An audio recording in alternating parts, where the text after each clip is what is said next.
Okay, I want to show you something cool. It's called Evapo-Rust. No, they do not sponsor me.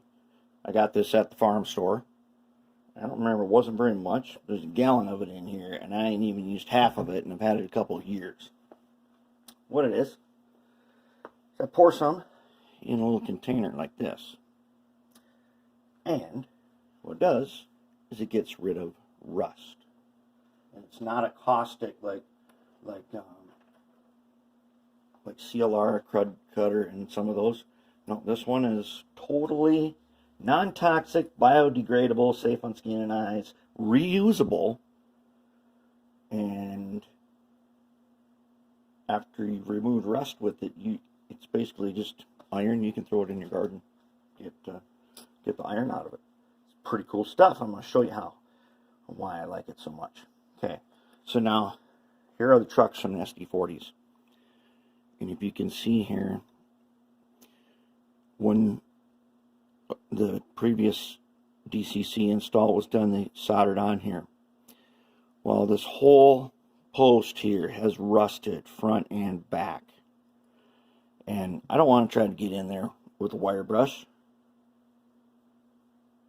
It's just not something I really want to do, especially if I don't have to. If I can do a better job another way. And so all of them that had solder on them, they've got a bunch of rust wherever there was solder. And I want to get rid of that rust. This one's particularly bad. It looks like it was soldered and then not cleaned off, like we do with the acetone. We clean off the acid or the rosin, and then we put Oxguard on it to prevent this kind of thing from happening. But we got to get rid of it. So what I did, about 2 hours ago, I put stuff that was this rusty in here. Now let's take some out and take a look at it. Oh yeah, look at that. Look at the inside. I could leave it in here overnight and get a little more, but that's good enough. I'm going to dry this, and then I'm going to Oxguard it. I'm going to put my solder points on, clean it off, and Oxguard it, and it'll be like brand new. It's totally great. And you will start to smell the iron smell if you put something really rusty in here. But I use this on all kinds of set. I once had an entire toolbox full of misfit sockets, and a whole bunch of them had rusted. I put it in there. They all came out perfect. So now look at that pad. I didn't even have to use the brush. All I had to do was wait. And it worked out. So I'm going to take these guys out. And then I'll clean off the solder. Perfect. They're going to be really nice. And it gets the rust behind things. That's the important part. Because you don't want to have rust back behind these on this spring steel plate. You don't want any rust in there. And this takes care of it. Gets rid of it all, everywhere it is. So those are out. Now we're going to put these in. And I just put enough to barely cover them. Get them all in there. Doesn't hurt plastic.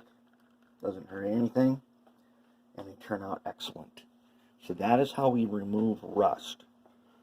As you see, the motors are ready there. They're going to get their PC boards in a bit. I did some more testing on them. And I found that not only were we able to lower the maximum stall current, but under load at like half voltage, your normal operating speeds, we're still only drawing 0.07 amps. And that's really good. Man, the motors have turned out really, the performance is excellent. Excellent, outstanding, just by doing those couple little things. And so we've got some PC board made here for them. And then we will get back to it. Now, what we're going to do with these trucks, oops, I didn't put this guy in there. What we're going to do with these is I'm going to get the Oxguard in behind them. And in these sockets here, okay, I'm going to get the ox guard in behind them. In these sockets here where the phosphor bronze nuts go, I'm going to clean that real good with a wire wheel and put ox guard on it so that it maintains good conductivity to the phosphor bronze bearings, which we want. Then I'm just going to paint with a paintbrush. I'm going to paint this side panel. Probably paint it a pavement color because it's going to be under the frame. It'll be a little bit dark, and I don't want to paint it totally black because that's too much. So I'm going to go with black that has like a touch of gray in it, and then it should give us a nice little contrasting truck because the side frames are blue and they're super cool. But yeah, the trucks are looking beauties. All the other parts have been degreased and cleaned, and we're going to get to reassembling these pretty quick.